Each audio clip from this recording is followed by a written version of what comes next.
Alors du coup, on se trouve dans la cave où je vinifie le vin. Donc je suis la 5e génération à vinifier ici. Donc mon arrière-arrière-grand-père avait la cave et lui vinifiait pour tout le village en fait. Les paysans amenaient le raisin et c'était lui, entre guillemets, la cave coopérative en fait du village, quoi.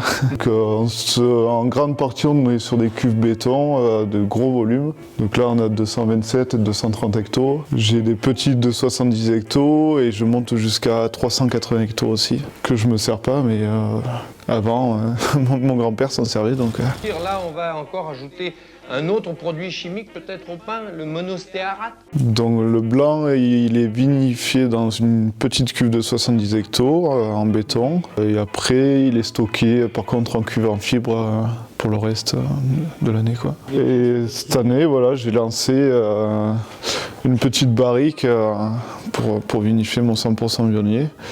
Parce que mon grand-père avant faisait ça, il faisait son blanc en barrique et c'était un peu mon souhait de retrouver un peu ces méthodes de vinification en fait.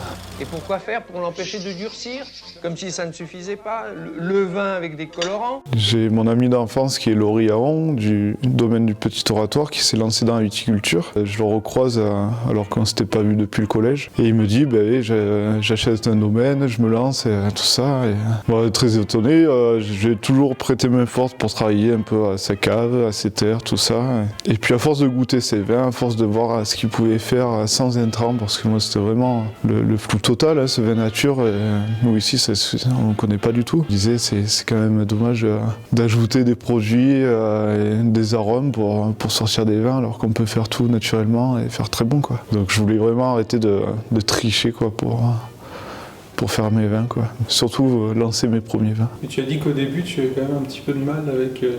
Au début, ouais, c'est un peu dur parce qu'on est, bien sûr, on est conditionné en Côte-du-Rhône. Et puis dans chaque région, les gens ils sont conditionnés à avoir un vin typique qui est pétille pas, qui est filtré, et qui bouge pas, voilà, pendant 30 ans en bouteille. Donc moi, c'est vrai que j'en buvais énormément. J'appréciais, voilà, les Côtes-du-Rhône qui prennent en bouche, qui ont énormément de tanins. Mais à force de boire des vins nature et de me régaler avec des vins rouges très faciles à boire, des glouglous, et pouvoir boire une bouteille et pas être malade le lendemain, c'était une évidence, quoi, pour moi après, pour faire mon vin. Là, c'est ton deuxième millésime, du coup? C'est mon deuxième millésime, ouais, cette année. Par défaut, je lance que 400 bouteilles par manque de trésorerie, dans l'ambition de cette année relancer 3 cuvées, voire 4.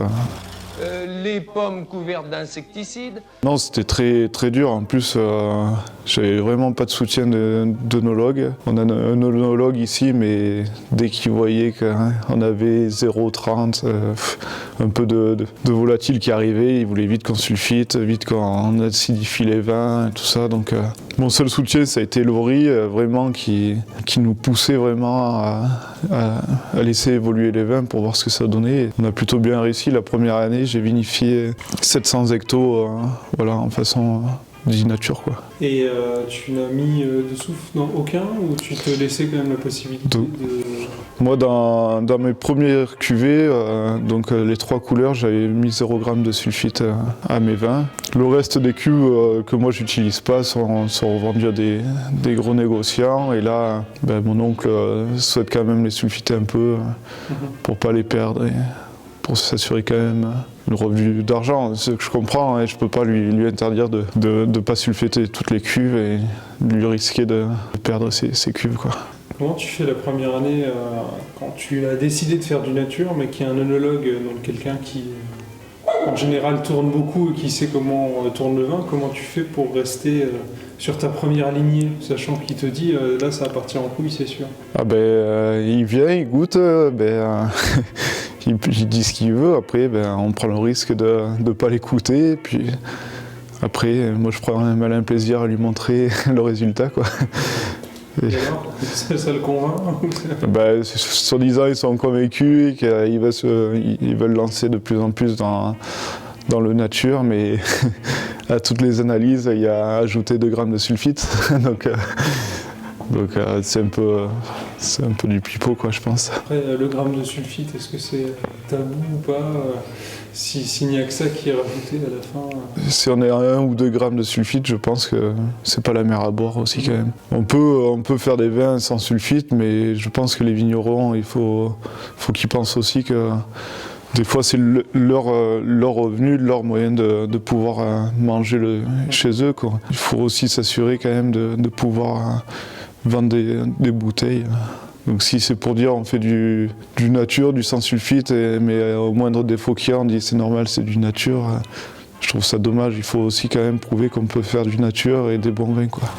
La viande provenant d'animaux engraissés avec des antibiotiques. 2020, j'ai prévu du coup de relancer une deuxième barrique pour mon 100% Viognier, donc elle est déjà ici. J'ai prévu de relancer aussi mon petit indigène, donc en Viognier Roussanne Marsanne, relancer la cuvée du Minot et sûrement essayer une nouvelle cuvée 100% Grenache dans Angèle. La salade avec des engrais chimiques. Ben, qui goûtent mes vins, même s'ils ne connaissent pas. le consommateur lambda, voilà, j'aimerais voilà, qu'il vienne à consommer du vin qui change un peu des Côtes-du-Rhône, qui sort des sentiers battus et qui s'ouvre un peu d'esprit, quoi. Est-ce que tu penses justement que la consommation aujourd'hui va vers des vins plus faciles et qu'en Côtes-du-Rhône, les gens recherchent de plus en plus de fraîcheur aussi Enfin, par rapport aux vignerons, est-ce que les vignerons essayent de récolter peut-être un petit peu plus tôt ou d'extraire moins? Je suis pas sûr quand même. Je pense qu'il reste quand même ce consommateur qui aime avoir ce Côtes-du-Rhône typique avec des beaux degrés, voilà, une grosse couleur, une grosse matière. Après, voilà, on a ces nouveaux consommateurs qui arrivent, je pense, la génération de mon âge, qui cherche des vins plus faciles à boire. Et on veut avoir une bouteille pour une soirée et la finir et c'est tout, quoi. Pas s'embêter à boire que 2 verres, la garder. Et puis même essayer de garder des bouteilles 10 ans. Plus personne, enfin, je pense que plus grand monde a des caves pour s'amuser à stocker du vin pendant 10-15 ans, l'oublier. Donc moi je cherche vraiment à faire des vins, voilà, faciles à boire, et se faire plaisir sur une belle soirée. Et puis s'il n'y en a plus à la fin de l'année, c'est tant pis, et puis voilà. Oui, la liste des produits chimiques qu'on ajoute à l'alimentation augmente tous les jours. C'est éviter l'extraction par de gros montages, c'est utiliser des cépages où on apporte vraiment du fruit et le mettre un peu plus en avant, quoi, dans les cuvées, quoi. Moi, pour ma part, j'utilise pas mal de cinsault dans mon rouge, comme ça on apporte du fruit et c'est normalement un cépage qu'on utilise dans du rosé. Là j'apporte un joli fruit du coup pour ce cépage. J'utilise toujours quand même le Grenache et la Syrah, les cépages du Côtes-du-Rhône. L'alimentation de l'an 2000 est tout de même suffisamment importante pour l'avenir de l'espèce. J'arrête d'utiliser l'appellation Côtes-du-Rhône en fait sur les bouteilles. Je repasse en vin de France.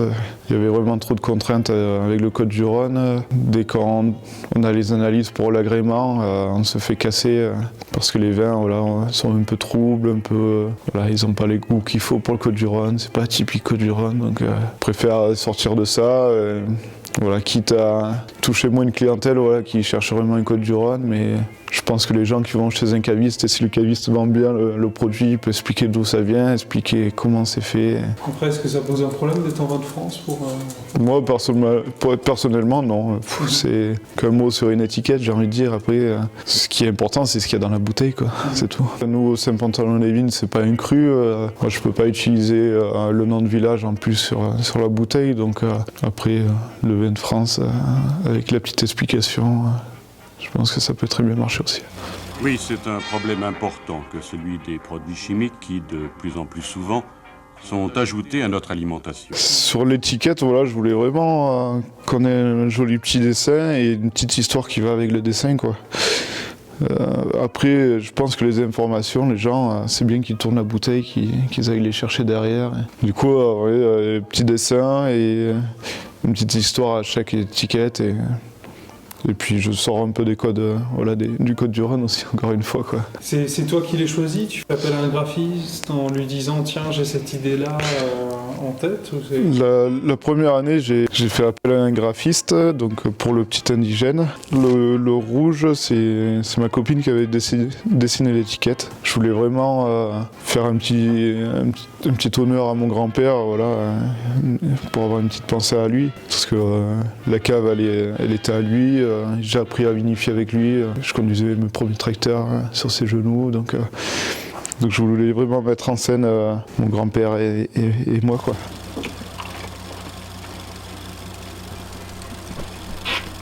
Avec le comptoir comme ça, c'est un peu émission de cuisine.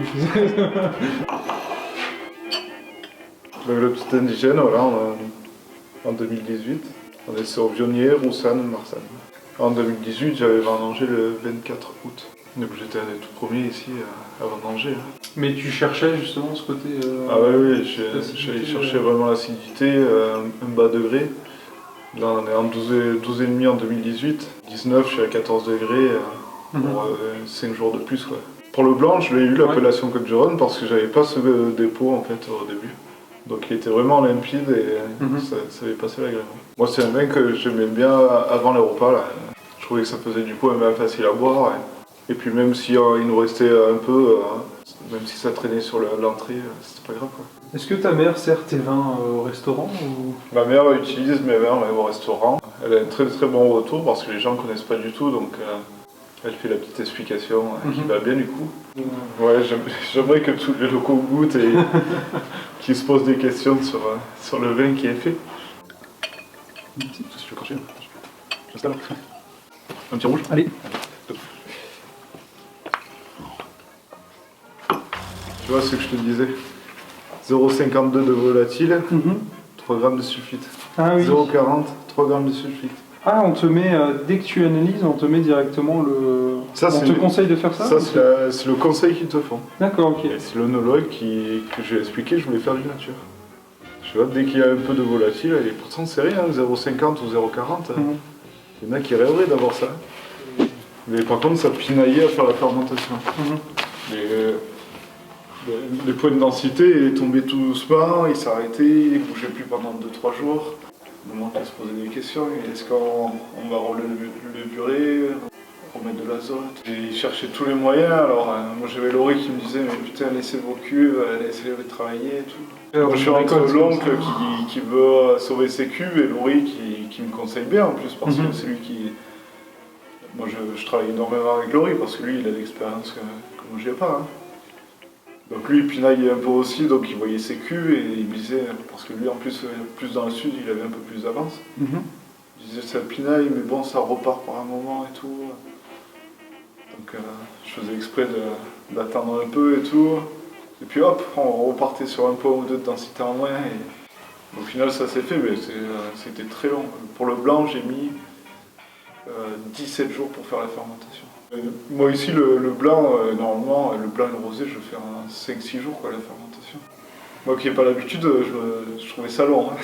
Hein, les méthodes d'analyse qui permettent de reconnaître les produits chimiques qui se trouvent dans le vin. Parce que celle de la cave, ce sont, quand elle une levure, quand elle fait la fermentation, c'est qu'elle meurt. Elle produit l'alcool et après elle meurt. Après. Donc à un moment donné, il n'y en a plus quoi. De toute façon, ça se voyait dans les vins, je faisais des analyses. La première année, j'avais énormément de levure. Que cette année, j'avais presque la moitié moins. Quoi. Ouais, c'est pour ça que la question, si finalement ce qui a été volatile, ça a été des levures qu'on a mis exogènes au fur et à mesure des années. Pendant des années, il y en a eu. Alors, je pense que pendant un moment, j'en aurais. Mais c'est pas des levures qui vont donner du goût. Quoi. En fait, la législation française autorise l'adjonction au vin d'une trentaine de produits divers. Tous ne sont pas placés à la fois, il faut le dire. Beaucoup ne semblent pas dangereux, mais enfin, c'est tout de même beaucoup. De toute façon, il paraît que nous n'avons pas le choix.